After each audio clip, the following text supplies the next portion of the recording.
Baik, Assalamualaikum warahmatullahi wabarakatuh.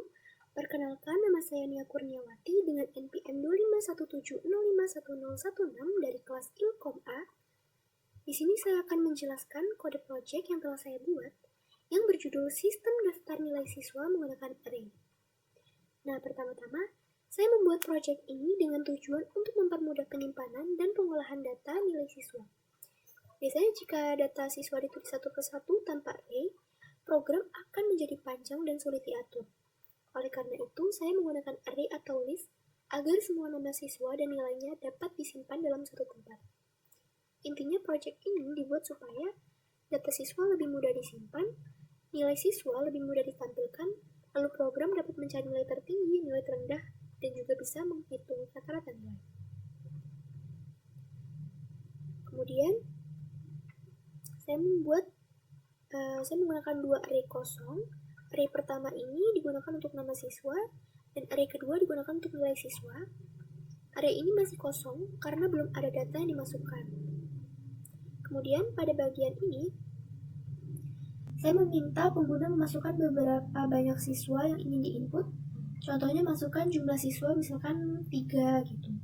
Kemudian, berarti nanti program akan meminta data sebanyak 3 kali.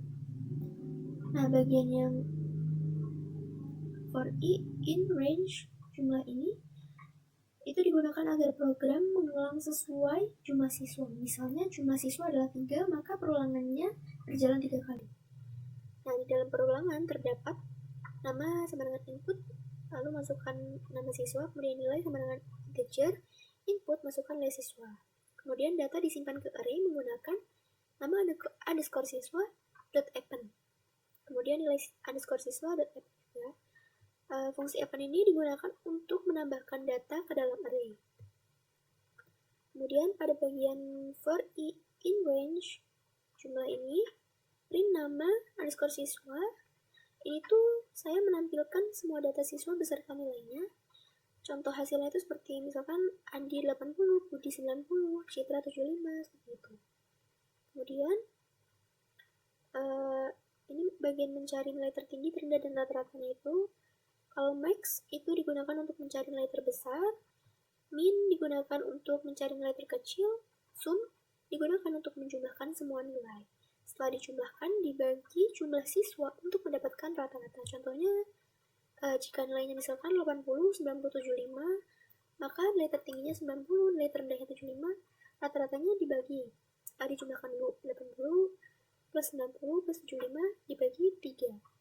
Hasilnya 81,67 seperti itu. Baik, kita coba jalankan programnya.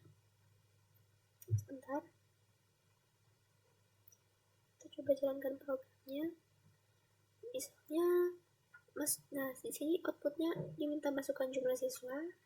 Misalnya 3. Kemudian masukkan nama siswa. Misalnya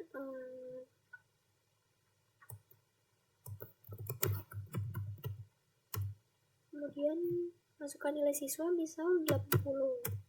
Kemudian data siswa yang kedua ini misalkan namanya Marvel, kemudian nilainya 88.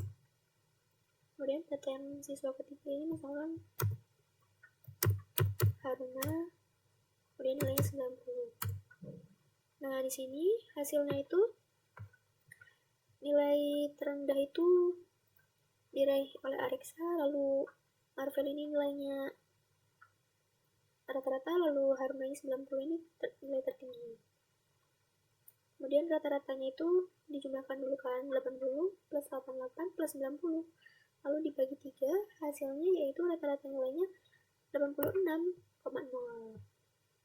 Nah, kesimpulannya, project ini itu menunjukkan bahwa array sangat berguna untuk menyimpan banyak data dalam program.